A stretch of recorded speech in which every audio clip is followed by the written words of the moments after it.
Hey, good afternoon, everybody. Quick video.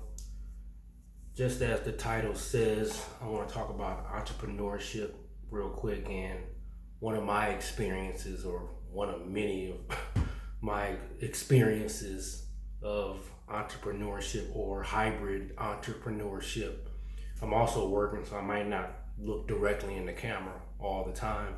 But shortly after I graduated from college, I got a job with a local contractor in Northeast Ohio. They were doing very well. They're what you call a public contractor. That means they bid on public bids, federal, state, city kind of contracts. They were also a minority-owned company, so they were involved in what's called at the time set-asides and the 8A government program. Look at some of my prior videos. They were doing very well. You know, they had very structured organization, had crews, a union company, and all that. So they were ahead of the curve, you know, back then, as far as how they were running their company and all that. And they, like I said, they were doing well, very well. You know, money was coming in from all sorts of avenues. You know, they had jobs that you would even forget about they were even doing. Somebody brought it up on whatever happened. Oh man, I forgot about that. We got guys out there. So I got the bright idea. So I can duplicate this. I need to do something similar. Now, this company was a general contractor, but for their bread and butter, you know, to invoice and always be bringing in money was concrete work. They did a lot of flat work, a lot of concrete work, sidewalks, that sort of thing.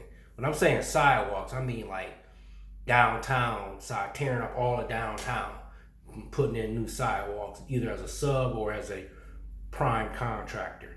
And and they were good at that as well, you know.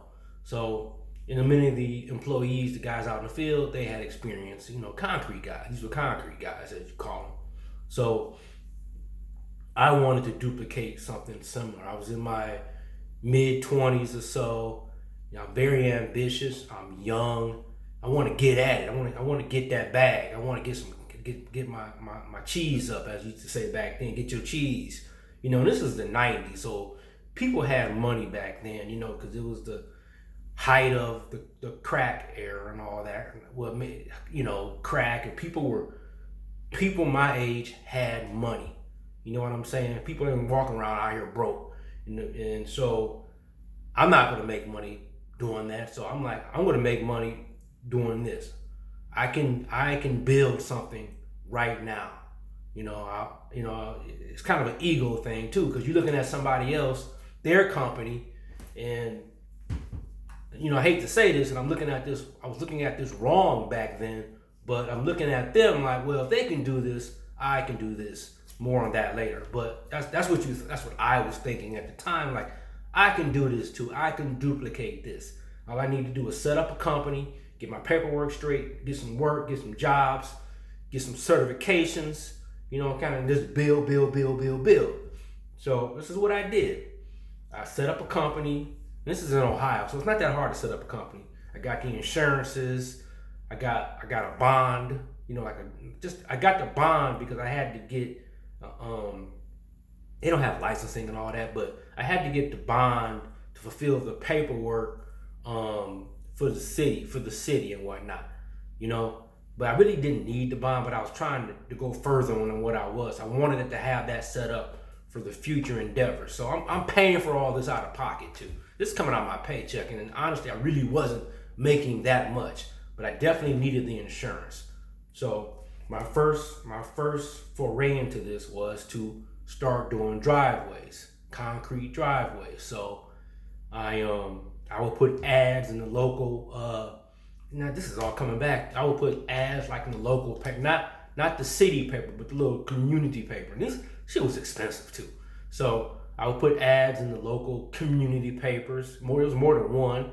And this is before the internet really took off. So you couldn't do all this via internet. I can't even remember the name of these things, but you get them in the mail and they got a whole bunch of coupons in them. It's like a little, it's an envelope. They got all these little coupons, you know, like people to come out there and clean your gutters and paint your house and clean your duct work. You seen these things like Super Savers or something like that. So I paid for it. I bought into this service. I met with a guy at the local library. We sat down, we went over the plans, and they designed up me like how it would look and all that. Shit damn near cost $1,000 in the '90s. So I was determined to start this company and get it going, get it popping. So I did all that, and I'm paying for all this. You see what I'm saying? Out of my paycheck, and I'm not getting paid much at the time. So the ads run, and there's some tangents to the story as well. But the ads run, and I'm getting calls, and I even set up like a little 800 number. Like back then, they used to have this service where, no, you know what I did? I set up this service where you could have a secretary. Like you call this number, and this a person answers the phone like you got an office somewhere. This was kicking my ass. I remember how much this was expensive too.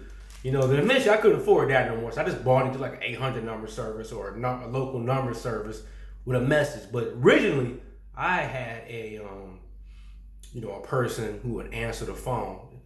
Not just for me. It was a service you bought into, like, secretary or something or another. Like I said, this is all before the internet, email, and all that. Before it was popularized enough that you can do this as a daily tool of transaction. The internet existed, but not on the scale it is that you can conduct business through it at the time. So I'm popping.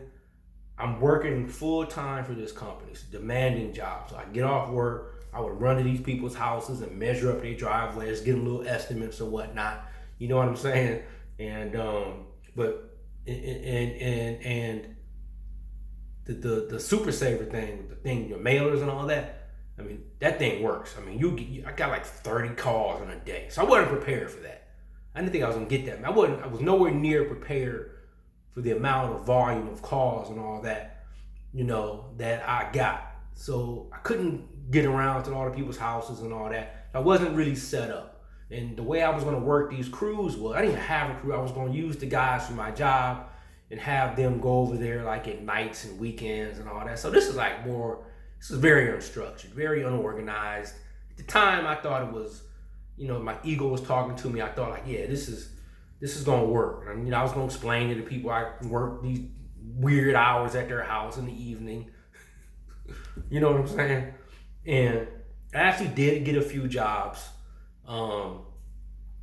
And I would come over to their house, me and some guys. I hired this dude with a backhoe. Let me rewind. And part of the reason I got this idea, just walking around the office, talking to people, telling me how they do it. But the difference between me and them was that they were in it more so as a person who worked out into the field and can do this kind of stuff. Even the person I worked up under, the vice president, was encouraging me. It's like, give it a try, just try it, So that's what I did, you know what I'm saying? But I didn't have the support system to really pull these off, but I did it.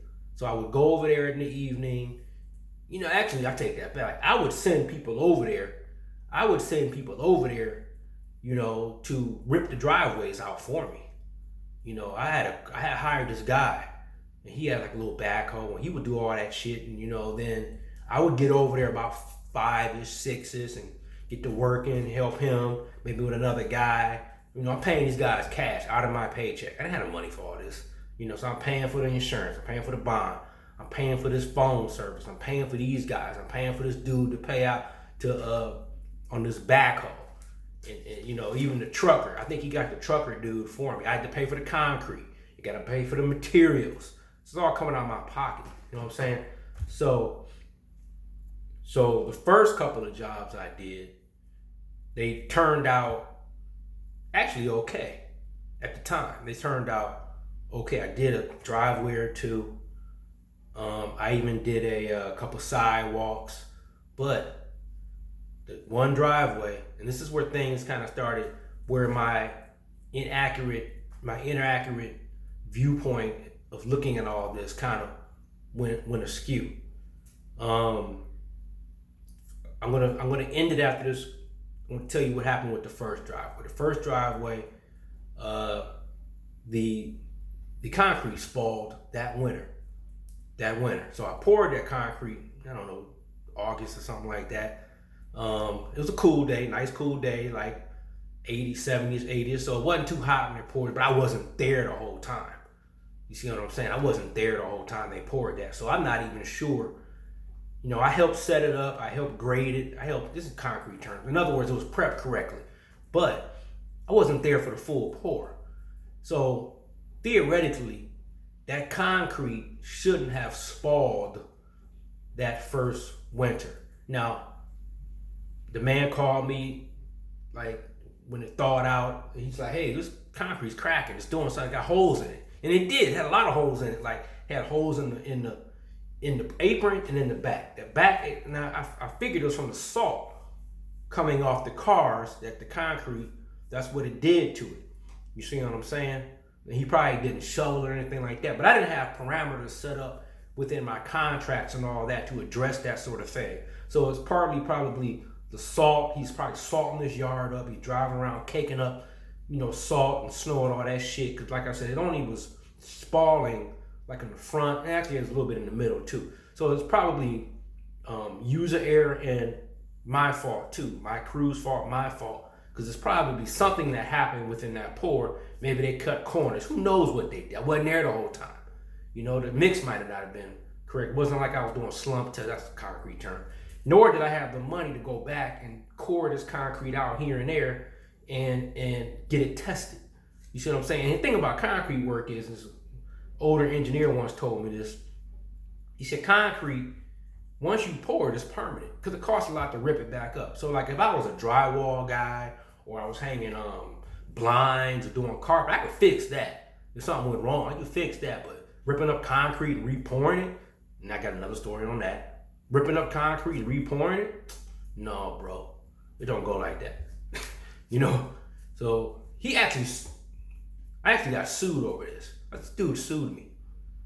So I never went to court. I was writing letters and all that, and I don't remember why I even didn't go to court. I should have went. Something happened. Just irresponsible on my part. Like I said, I think I was scared. Maybe I was young. I didn't know what to do. I have no support. I have just a guy out here just trying to hustle up some dollars, trying to duplicate the people around me and their success. And you know what I'm saying? So hindsight being 2020 on that, and I'm gonna get into another aspect of this story in part 2. Okay, so thanks for joining me.